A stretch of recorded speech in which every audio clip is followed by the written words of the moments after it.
Grace, pwede ko bang habulin yun? Huwag kang maghabol kung iniwan ka na, tanga.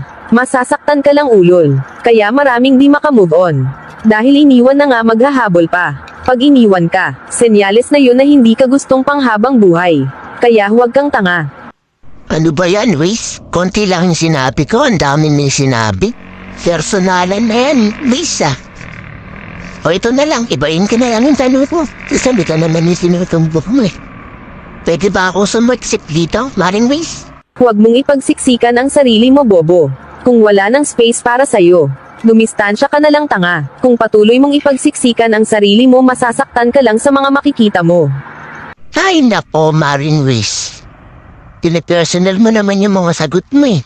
Parang tinatamahan si Rayaunan. Hindi naman yan yung tanong ko pero parang pinaparinggan mo yung mga nanonood Marami kasing tanga sa mga nanonood eh. Iniwan na nga, naghahabol pa. Sa bagay, tama ka, Grace. Ayan guys, wag tayong tanga.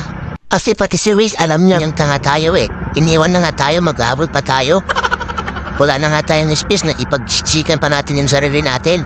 Kaya wag tayong tanga, mga guys.